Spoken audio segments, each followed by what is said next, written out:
ಕೈ ಚಾಚೋಣ. ನಾವೊಂದು ಪ್ರಾರ್ಥನೆ ಮಾಡೋಣ. ಸರ್ವಶಕ್ತನು ಸರ್ವ ಆಲೋಚನೆಗಳಲ್ಲಿ ಇರುವಾತನೇ ನಿಮಗೆ ಸ್ತೋತ್ರ. ಅಪ್ಪ ದೇವರೇ, ನಿಮ್ಮ ಮಗನನ್ನು ನಾವು ನಿನ್ನ ಹೆಸರಿನಲ್ಲಿ ಆಶೀರ್ವದಿಸ್ತೇವೆ. ಇವತ್ತು ಲೋಕಸಭಾ ಅಭ್ಯರ್ಥಿಯಾಗಿ ಅವರು ಅಪ್ಪ ದೇವರ ಇಂಡಿಪೆಂಡೆಂಟ್ ಆಗಿ ನಿಂತಿರುವಾಗ ನಿನ್ನ ಪ್ರಸನ್ನತೆ ಇವರೊಟ್ಟಿಗೆ ಇರಲಿ. ಅವರ ಮನಸ್ಸಲ್ಲಿ ಬಂದಿದೆ, ನಾವೆಲ್ಲಾ ಚರ್ಚ್ಗಳಿಗೆ ಹೋಗಿ ಎಲ್ಲಾ ಸೇವಕರೊಟ್ಟಿಗೆ ಪ್ರಾರ್ಥನೆ ಮಾಡಿಸ್ಬೇಕು, ಅವರ ಮೂಲಕ ಆಶೀರ್ವಾದ ಹೊಂದಿಕೊಂಡು ಮುಂದೆ ಹೆಜ್ಜೆ ಇಡುವಾಗ ಶುಭಗಳು ಆಶೀರ್ವಾದಗಳು ಉಂಟಾಗ್ತವಂತೆ ಅವರ ಮನಸ್ಸಲ್ಲಿ ಬಂದಿರೋ ಪ್ರಕಾರ ಯೇಸುವೆ ನಿನ್ನ ನಾಮದಲ್ಲಿ ನುಡಿತಾ ಇದ್ದಾನೆ.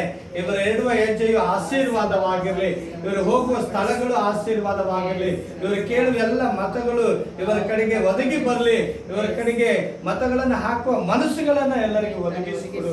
ನಮ್ಮನ್ನು ಕೂಡ ಸಭೆಯಾಗಿ ಅಪ್ಪ ದೇವರೇ ನಿನ್ನ ಸೇವಕರಾದ ನಾವು ಕೂಡ ಇವರನ್ನ ಆಶೀರ್ವಾದದ ಮಾತುಗಳಿಂದ ಆಶೀರ್ವದಿಸ್ತೇವೆ. ಇವರ ಈ ಒಂದು ಎಲೆಕ್ಷನ್ ಅಲ್ಲಿ ಜಯಗಳಿಸಿ ಆಶೀರ್ವಾದವಾಗಿ ಬರಲಿ ಎಂಬುದಾಗಿ ಯೇಸುವಿನ ನಾಮದಲ್ಲಿ ಇವರ ಮುಖಾಂತರ ನಮ್ಮ ಅಪ್ಪ ತಂದೆಯಾದ ದೇವರಿಗೆ ಮಹಿಮೆ ಆಗಬೇಕು.